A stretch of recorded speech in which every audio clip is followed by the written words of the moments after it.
विज्ञान से जुड़ी नवीनतम वीडियो को देखने के लिए चैनल की सदस्यता लेना ना भूलें और विज्ञान से संबंधित सभी वीडियो पर जानकारी लेने के लिए बेल आइकन जरूर दबाएं।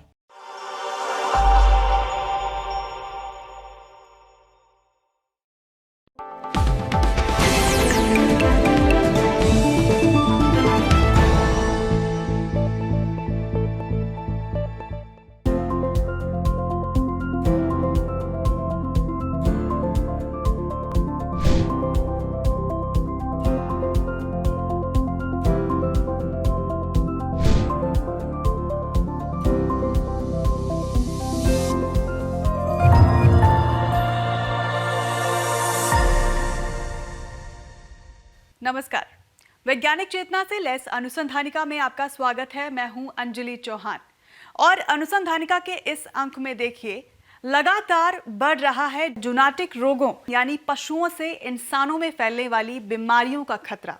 अरब सागर के गरमाने से बढ़ रहे चक्रवाती तूफान और डीआरडीओ ने बनाया बारूदी सुरंगों का पता लगाने वाला उपकरण। वन हेल्थ अप्रोच यानी कि एक स्वास्थ्य दृष्टिकोण नहीं अपनाने से आने वाले समय में जूनाटिक रोगों यानी पशुओं से इंसान में फैलने वाली बीमारियों का खतरा बढ़ सकता है।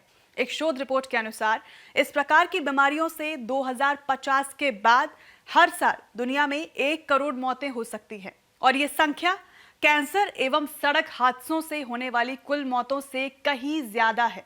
आइए देखते हैं ये रिपोर्ट।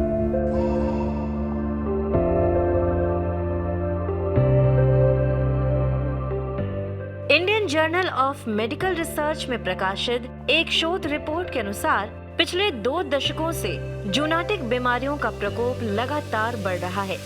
सन 2000 से हर तीसरे साल एक गंभीर जन स्वास्थ्य समस्या उत्पन्न हो रही है, जिसके लिए पशुओं से इंसान में पहुंचे पैथोजन जिम्मेदार हैं। जापानी encephalitis, bird flu, Nipah, SARS, MERS, Zika आदि बीमारियां इसमें प्रमुख हैं। कोरोना की ताजा महामारी इसका सबसे बड़ा उदाहरण है।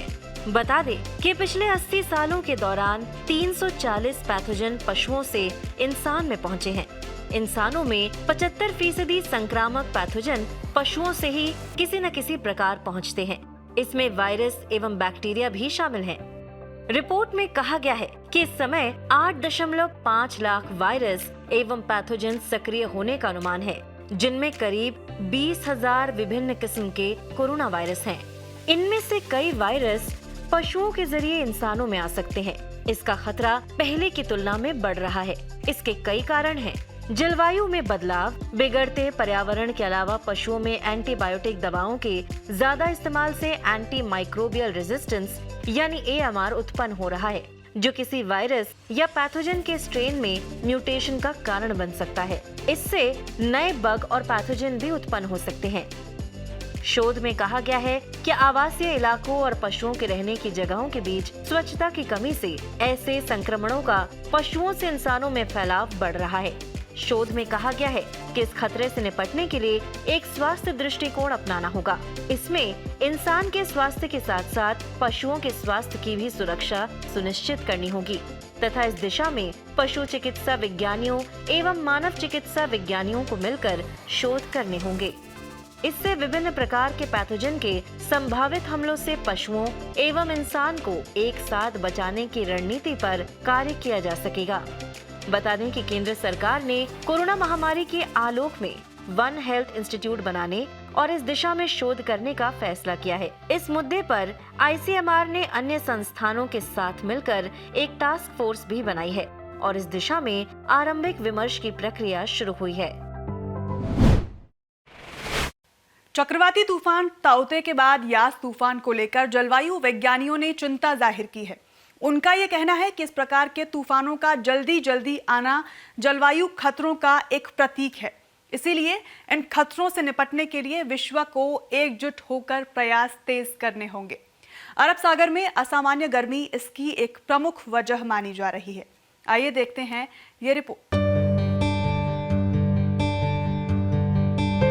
जलवायु वैज्ञानिक और IPCC की मुख्य लेखिका डॉक्टर रॉक्सी कॉल चक्रवाती तूफान के कारण को समझाते हुए बताती हैं कि अरब सागर कभी ठंडा हुआ करता था, लेकिन अब यह एक गर्म पानी के कुंड सा हो गया है, जिसकी वजह से वह तीव्र चक्रवातों का कारण बनता है। उष्णकटिबंधीय चक्रवात गर्म पानी से अपनी ऊर्जा खींचते हैं और यही कारण है कि वे गर्म पानी के ऐसे क्षेत्रों में बनते हैं जहां तापमान 28 डिग्री सेल्सियस से ऊपर होता है। जलवायु परिवर्तन के दुष्प्रभावों की ओर साफ इशारा करते हुए रॉक्सी कहते हैं कि उपग्रह युग यानी 1980 के बाद से अब तक पहली बार लगातार 4 वर्षों 2018, 2019, 2020 और 2021 में प्री मॉनसून सीजन यानी अप्रैल से जून के बीच अरब सागर में चक्रवात दिखाई दे रहे हैं। फिलहाल मौजूदा हालात एक बड़ी तस्वीर को दिखा रहे हैं।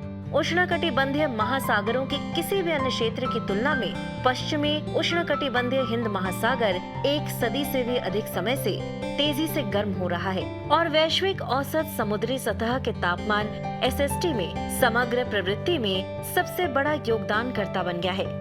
उन्होंने एक अध्ययन के हवाले से कहा कि साल 1901 से 2012 के बीच जहां हिंद महासागर के तापमान में 0.7 डिग्री सेल्सियस की वृद्धि हुई, वहीं पश्चिमी हिंद महासागर यानी अरब सागर वाले हिस्से में खास तौर पर ग्रीष्मकालीन SST में 1.2 डिग्री सेल्सियस की वृद्धि हुई। बाकी उष्णकटिबंधीय गर्म पूल क्षेत्र के मुकाबले आमतौर पर ठंडे रहने वाले पश्चिमी हिंद महासागर का गर्म होना क्षेत्रीय समुद्री सतह के तापमान को बदल देता है। साथ ही यह एशियाई मॉनसून को बदलने की क्षमता रखता है। फिलहाल इस बात के पूरे सबूत हैं कि स्थिति में ग्रीन हाउस गैसों के उत्सर्जन के कारण गर्मी बढ़ने का प्रत्यक्ष योगदान है और गर्मियों के दौरान पश्चिमी हिंद महासागर में दीर्घकालिक वार्मिंग प्रवृत्ति के लिए अल नीनो करंट और SST में हो रही बढ़त एक कारक है।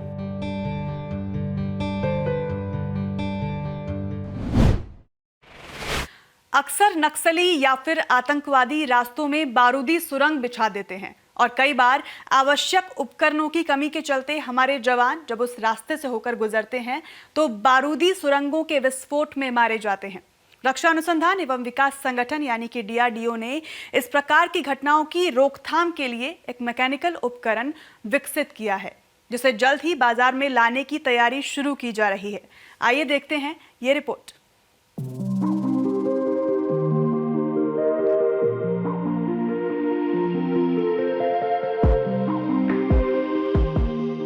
DRDO ने बारूदी सुरंगों का पता लगाने वाला एक उपकरण बनाया है। इस उपकरण को रक्षा अनुसंधान एवं विकास संगठन की प्रयोगशाला पुणे स्थित research and development establishment engineers ने विकसित किया है। उसने इसके निर्माण की प्रौद्योगिकी रक्षा क्षेत्र की सार्वजनिक कंपनी BEML को सौंप दी है। BEML ने इस उपकरण का प्रारूप तैयार कर लिया है तथा इसके निर्माण की तैयारी में जुट गई है। यह उपकरण बारूदी सुरंगों की पहचान और उनकी बाड़बंदी का काम तेज गति से और अर्ध स्वचालित तरीके से करता है, यानी इसके संचालन में मानवीय दखल की जरूरत बेहद न्यूनतम रह जाती है। इस उपकरण को mechanical minefield marking equipment MK2 का नाम दिया गया है। इसे उच्च दक्षता वाले वाहन BEML टाट्रा 6x6 पर फिट किया गया है। BEML की ओर से जारी एक वक्तव्य में कहा गया कि MMME MK2 से भारतीय सेना को बहुत लाभ मिलेगा, जो इसकी मदद से बारूदी सुरंगों की पहचान और ऐसे स्थानों की बाड़बंदी कर सकेगी। यह उपकरण 1.2 किलोमीटर प्रति घंटे की रफ्तार से काम करने में सक्षम है। पूर्व के उपकरणों की तुलना में यह गति ज्यादा है। इसमें ज्यादातर कार्य उपकरण के जरिए होता है। मानवीय भूमिका बेहद कम रहती है। इसमें बताया गया कि यह उपकरण पंजाब के मैदानी क्षेत्रों में तथा राजस्थान के रेगिस्तानी इलाकों में भी तथा हर जगह के मौसम में काम कर सकता है। अनुसंधानिका के आज के कार्यक्रम में केवल इतना ही। आप सभी से अनुमति लेने से पहले एक विनम्र अनुरोध। विज्ञान, प्रौद्योगिकी, आविष्कार और नवाचार जगत के विश्वसनीय कार्यक्रमों को देखने के लिए अपने मोबाइल पर इंडिया साइंस ऐप अवश्य डाउनलोड करें। और एक बात और, देश का अपना विज्ञान चैनल इंडिया साइंस अब फेसबुक, ट्विटर, यूट्यूब, लिंक्डइन और इंस्टाग्राम पर भी उपलब्ध है। हमारे कार्यक्रमों के बारे में आप अपने फीडबैक एवं सुझाव हमें ईमेल भी कर सकते हैं। हमारा ईमेल पता feedback@indiascience.in।